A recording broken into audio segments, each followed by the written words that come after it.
ఆంధ్రప్రదేశ్‌లో నూతన మద్యం సంబంధించినటువంటి నోటిఫికేషన్ విడుదలైంది. బార్‌లకు సంబంధించి ఉమ్మడి ప్రకాశం జిల్లా వ్యాప్తంగా 29 బార్‌లకు సంబంధించి నోటిఫికేషన్ విడుదలైంది. దీంట్లో కొత్తగా ఈసారి ముగ్గురు గౌడ్ వాళ్ళకి కేటాయిస్తారు. మొత్తం ప్రకాశం జిల్లాకు సంబంధించి 29 కాగా ఒంగోలుకు సంబంధించి 26 బార్‌లను సైతం కూడా నోటిఫికేషన్ విడుదలైంది.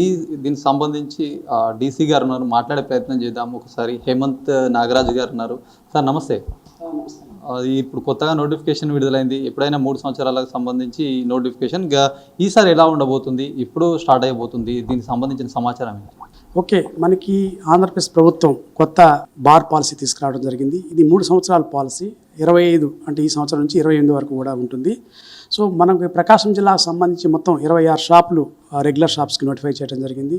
అలాగే 3 గీత కులాల రిజర్వ్ షాప్స్ కూడా నోటిఫై చేయడం జరిగింది.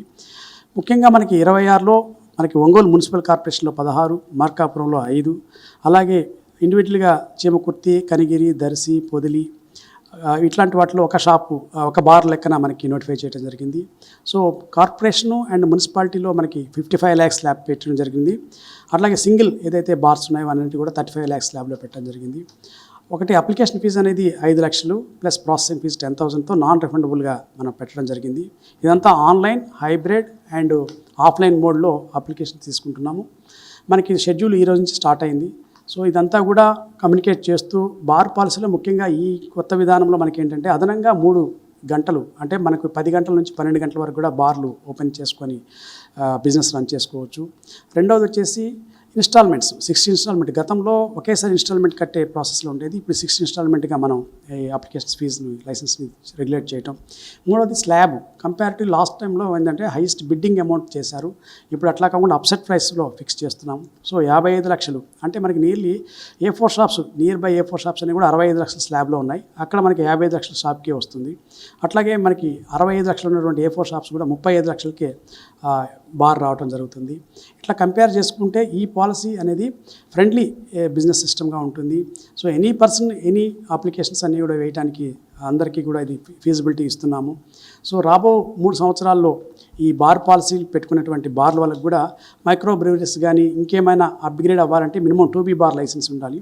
సో కాబట్టి ఔత్సాహకులు, కొత్త వాళ్ళు, ఇది country wide, any person anywhere, ఎక్కడి నుంచి అయినా మన ఆంధ్రప్రదేశ్లో కానీ వేరే రాష్ట్రాల నుంచి కానీ వేరే దేశాల నుంచి కూడా ఆన్లైన్లో మనం వాడికి రిజిస్ట్రేషన్ నెంబర్ ఇస్తాము, మొబైల్ ద్వారా రిజిస్ట్రేషన్ చేసుకోవచ్చు. సో అన్నీ కూడా సులభతరం చేశాము. బార్ పాలసీని గవర్నమెంట్ తీసుకురావడం జరిగింది. ఇది వినూత్నంగా కంపారిటివ్లీ మనకి ఉంటుంది.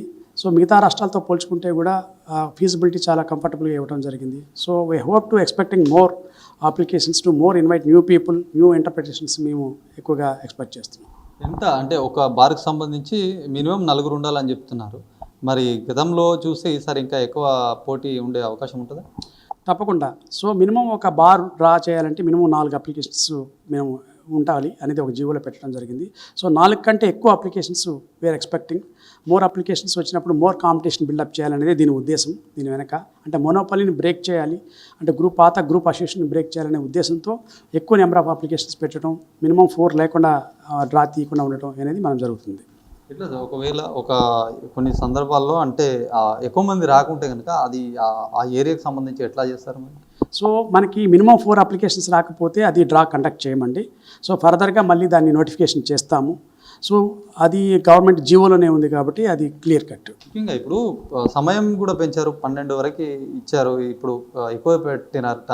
దీనివల్ల ఏమన్నా ఇబ్బందులు తలెత్తా మరి అర్ధరాత్రి వరకు బార్లో ఉండడం ఇదంతా ఎట్లా చూడాలి? సో ఒకటే అండి, ఇప్పుడు 12 గంటలకు అనేది మనకి న్యూ జనరేషన్ ఆఫ్ కల్చర్లో మనకి 12 గంటలు అనేది ఫెసిలిటేట్ ఇచ్చాము. సో మిగతాదంతా కూడా మనకి ఫెసిలిటేట్ అనేది అర్బనైజేషన్లో ఉపయోగపడుతుంది. ముఖ్యంగా సిటీ అర్బనైజేషను అంటే in and around state wide మనకి కొన్ని పట్టణాల్లో అవసరం కూడా. అంటే మనకి విశాఖపట్నం, గుంటూరు, విజయవాడ ఆ ఏరియాలో కూడా 12 గంటల వరకు బిజినెస్ రన్ అవుతూ ఉంటుంది, పబ్లిక్ తిరుగుతూ ఉంటారు. కాబట్టి వాళ్ళు ఫెసిలిటేట్ చూసుకుని కూడా స్టేట్ వైడ్ ఒకటే యూనిఫామ్గా పెట్టడం జరిగింది. మొత్తం 28కి దీనికి సంబంధించినంత లాటరీ ద్వారా మొత్తం క్లియర్ అయిపోతుందా? మొత్తం దీని ప్రాసెస్ అంతా కూడా మనకి 28, 29తో కంప్లీట్ అయిపోతుంది. రాయల్ ఆఫ్ లాటరీ అబ్జర్వేషన్ అంతా పెట్టుకుని సెప్టెంబర్ 1 తారీఖు నుంచి కూడా బార్స్ అన్నీ కూడా రన్నింగ్లోకి వచ్చేస్తాయి. కొత్త వాళ్ళకి కంప్లీట్గా అయిపోయినట్టు సార్ ఇప్పటివరకు. ఈ మంత్ ఎండింగ్తో కొత్త పాత వాళ్ళందరికీ కూడా, అంటే పాత ఏదైతే బార్ ఎగ్జిస్టింగ్ బార్లు ఉన్నారో వాళ్ళ లైసెన్స్ అంతా ఎక్స్పైర్ అయిపోతుంది. 1వ తారీఖు సెప్టెంబర్ 1 తారీఖు నుంచి కొత్త బార్లు కొత్త లైసెన్సులు రావడం జరుగుతుంది. ఇది కొత్త బార్ సంబంధించిన పాలసీ నోటిఫికేషన్ ఆల్రెడీ విడుదలైంది. దీనికి సంబంధించి 20 నుంచి 28 వరకు ఆన్లైన్ ఆఫ్లైన్లో దీనికి సంబంధించినటువంటి ఎవరైతే ఇంట్రెస్ట్ ఉన్న వాళ్ళు వేసుకోవాలి.